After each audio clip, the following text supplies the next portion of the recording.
Chicos, ¿cómo están? Bienvenidos nuevamente a al curso de biología, un tema más el día de hoy.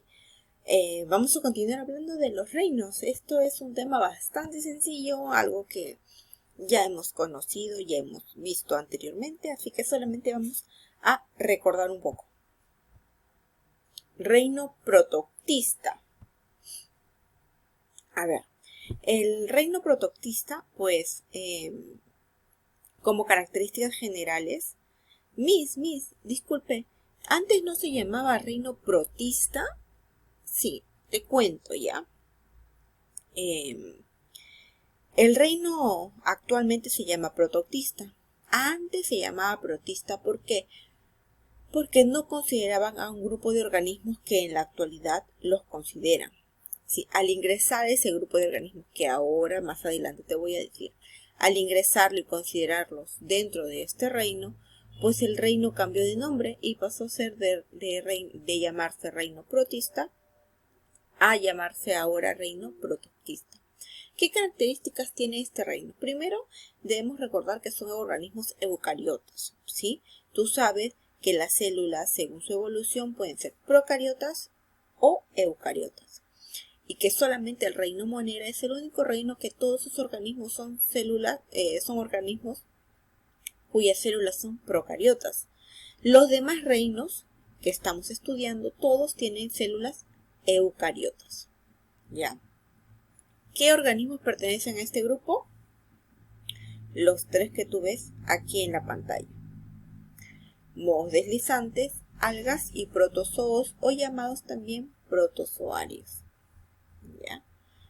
Pueden ser organismos unicelulares o pluricelulares, también ahí falta agregar, unicelulares o pluricelulares. Autótrofos en su mayoría, ¿ya? En su mayoría son autótrofos. El hábitat, la mayoría vive en ambientes acuáticos, sin embargo, algunos pueden desarrollarse en ambientes terrestres, pero preferentemente húmedos, ¿ya? O también parasitando, es decir, se van a desarrollar dentro de otros organismos.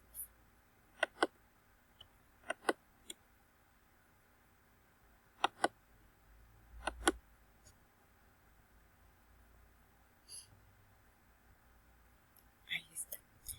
Entonces el reino protoctista consta de 3 organismos: mohos deslizantes, algas y protozoarios. Cuando ingresan las algas a este grupo es donde el reino pasa a llamarse protoctista. ¿Por qué?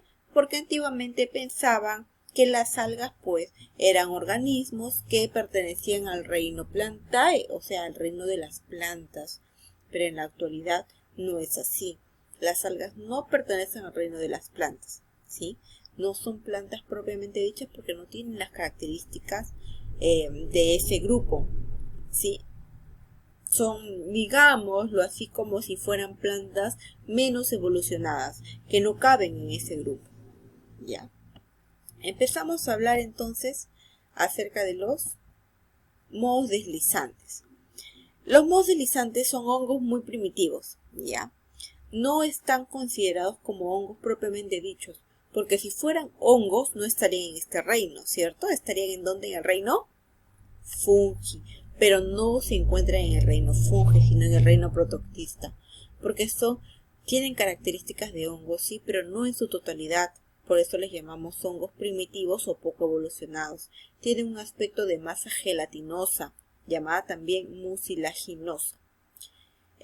Generalmente se van a formar sobre el humus y sobre troncos en descomposición, como podemos ver en la imagen. Es esa película verde que se forma en la superficie de los troncos en descomposición. Algunos de estos mohos deslizantes pueden recibir el nombre de plasmodios. Los protozoarios, o llamados también protozoos, son el segundo grupo de organismos que pertenecen al reino protoctista. Protozoarios proviene del latín, que significa primeros animales. Sí, porque cuando los descubren por primera vez en lupas grandes o en llamados también microscopios primitivos, les dicen microscopios primitivos o rudimentarios, porque no son microscopios como tal, simplemente era una especie de lupa, utilizaban lupas, varias cantidades de lupas con diferentes tipos de amplificación. No eran microscopios necesariamente. Entonces, cuando lograron observar a los protozoarios que se movían, obviamente, pensaban que eran animales. Entonces, ellos los llamaron como si fueran animales primitivos o los primeros animales que quizá poblaron el planeta y que después se fueron evolucionando. Eso es lo que ellos pensaban. Y por eso le llamaron protozoarios, que significa primeros animales, pues, ¿no? Son organismos microscópicos y unicelulares, ¿sí? Generalmente van a vivir en el agua o parasitando a otros organismos. Los protozoarios sí son heterótrofos, como por ejemplo el paramecio. El paramecio es de vida libre. ¿Por qué? Porque lo podemos encontrar en charcas, en aguas estancadas. Probablemente tú vayas a un parque y encuentres un charco de agua de hace varios días, coges una muestra, lo llevas al microscopio y podrías encontrar protozoarios. En cambio, la ameba, ¿sí? La ameba no es de vida libre, la ameba es parásito. La ameba va a parasitar a plantas acuáticas que van a sobrevivir también en tierra húmeda o parasitando a otros organismos. No sé si alguna vez habrás escuchado hace tiempo, en algún verano mencionaban que no debíamos ir a las piscinas o debíamos tener cuidado porque podíamos contagiarnos o contraer la ameba come cerebros, ¿te acuerdas? Ya. La ameba come cerebros es un tipo de protozoario, básicamente un parásito. ¿Por qué? Porque justamente ingresa a un organismo, que en este caso somos nosotros, se dirige al cerebro para alimentarse de él. O sea, se alimenta de otro organismo vivo al cual le va a generar un daño o lo va a perjudicar. También tenemos al Plasmodium. El Plasmodium es un tipo de protozoario, también parásito, que es el causante de la malaria o llamada también paludismo. El tercer y último organismo que encontramos en este reino son las algas. Las algas significa o proviene del latín que significa maleza marina. Es como una película verde que encontramos en el fondo de los mares y que generalmente tú has visto esos programas de National Geographic. ¿Has visto? Ya. Esos programas cuando filman en el fondo de los mares, ¿no ves una película verde, una película roja? ¿Sí? Ya. Esa como pasto acuático, ¿sí? Le llaman maleza marina. Parecía como una maleza marina. Una maleza que no era terrestre, sino que era acuática. Por eso le llamaron algas, que significa maleza marina, pues, ¿no? Hay algas que pueden ser unicelulares y algunas otras que pueden ser multicelulares. Estas algas van a vivir en mares, pueden vivir en lagos, en lagunas. Todas hacen fotosíntesis, ¿sí? Las algas son organismos autótrofos, a diferencia de los otros dos, o sea, a diferencia de los mohos deslizantes y de los protozoarios que son heterótrofos. En el tipo de algas pueden haber de dos tipos. Algas microscópicas, las cuales necesitamos un microscopio para poder observarlas, como cuáles, como las diatomeas, como las euglenas. También hay otro grupo que son algas macroscópicas, que son las que se pueden ver a simple vista y son las que vemos en esos documentales que te comenté. Las algas hay varios tipos y se clasifica de acuerdo al color que ellas presenten.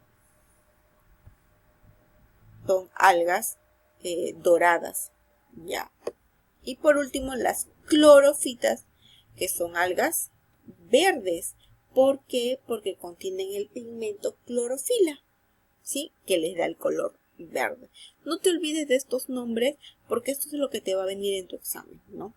Las algas rojas son rhodofitas. Las algas doradas son crisofitas. O te puedo poner, las clorofitas son algas verdes. Te pregunto, ¿qué cosas son las zeofitas? Son algas pardas. ¿Alguna vez has comido ceviche? Sí. Y al ceviche le han puesto yuyo, ¿verdad? ¿Tú sabes qué es el yuyo? El yuyo es un alga. Y es un alga de tipo roja, o sea, es una rodofita. Pero se ve bien oscura, es que es como un color vino, ¿no? Varía la intensidad, no necesariamente tiene que ser un rojo vivo como en la imagen, sino es el rojo y sus derivados, que en este caso vendría a ser el yuyo, ¿ya? O sea, cuando tú, la próxima vez que comas un ceviche, ya sabes, si te ponen yuyo, que estás comiendo un alga. ¿Qué alga? Una rodofita, ¿ya? Bueno chicos, este tema sí bastante sencillo, espero que les haya gustado, que les haya parecido interesante, porque para su examen vamos a preguntar sobre todo esto último que te estoy mencionando, características y los tipos de algas de acuerdo a su color. Cuídense mucho chicos, chao chao, toma nota, no te olvides. Hasta la próxima clase.